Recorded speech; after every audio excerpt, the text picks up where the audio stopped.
ça, on flippe par en l'air.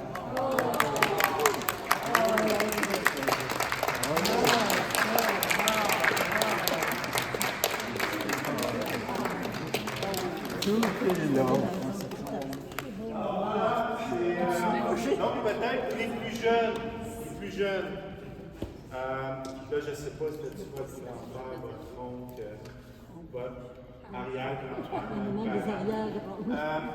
Robert et Louise avaient fait la conception vraiment du bâtiment ici principal, de toute la section ici sur le côté derrière et l'aile centrale.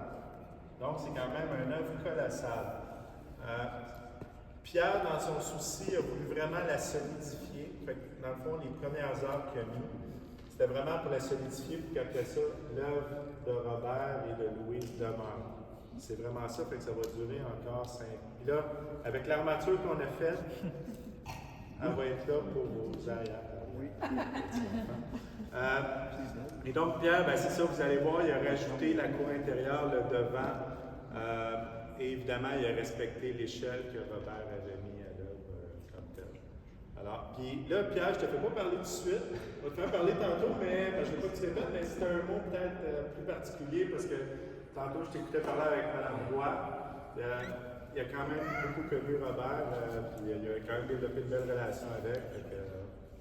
C'est l'année que je suis venu ici, je suis venu un an au séminaire. Je suis venu en 77. Puis il y a 2 personnes que j'ai rencontrées qui sont devenus mes premiers maîtres à penser. Alors, il y a M. Milo, c'est sûr que j'allais le voir, je posais plein de questions, tout ça. Mais il y a aussi Louise Dazé, qui a fait une carrière de 30 ans à l'insectarium. Elle a été professeure en arts plastiques. Alors, Louise, ça a été une personne bien importante aussi dans mon cheminement. Pour résumer tout ça, je pourrais dire que Louise, c'est l'étincelle qui a su éveiller nos forces créatrices. Alors moi, je suis parti de mon côté, je suis allé faire ma carrière à l'insectarium, j'étais lépidoptériste. Alors j'étais le responsable des papillons exotiques qu'on relâche dans la grande volière. Alors il fallait respecter le ratio des mâles, femelles, et les plantes hôtes de pompe, les plantes hôtes de nourriture pour les chenilles. Ça a été mon métier. Mais quand on travaille, on a des forces créatrices qui sommeillent en dedans de nous, puis on n'a pas toujours le temps de les exploiter. Alors quand j'ai arrêté de travailler, à un moment donné, j'ai fait un rêve. Je marchais sur la rue Marquette, puis le séminaire était comme abandonné. Le clocher était sur le gazon, les statues étaient... Puis il y avait des prêtres qui étaient tristes. Ça, c'est un drôle de rêve que j'ai fait. Et un mois après ce rêve-là, j'ai contacté le séminaire. Et j'ai dit, qu'est-ce qui arrive avec la belle maquette qu'il y avait dans la hall d'entrée? Alors on a fait une première rencontre. J'ai soumis des premiers dessins de qu'est-ce que pourrait avoir l'air la maquette, un coup terminé. Et puis, 1 an plus tard, on en est là. Je suis tellement content. J'ai eu tellement de plaisir à faire ça. Que là, je retourne à Montréal, puis je reprends ma vie ordinaire, puis il faut que je sois capable de faire d'autres projets aussi en balance. C'est pas évident. Merci Lala, ça va. Oui, absolument. Oui.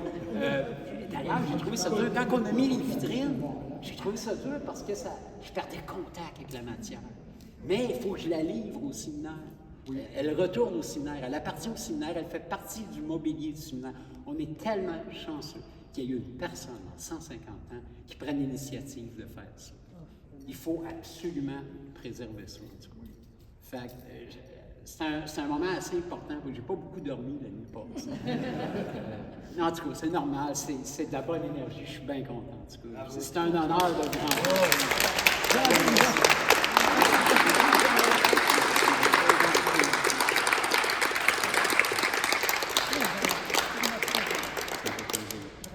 Dans le fond, je pense qu'on peut lever notre verre à Robert Milo, Louise et Pierre pour cette belle œuvre qui va demeurer longtemps. Mais là, maintenant, vous comprenez pourquoi on a une vitre. C'est pas ça pour la protéger des autres. On laisse Pierre s'en aller. Santé tout le monde, et vous pouvez vous approcher, venir la voir avec plaisir.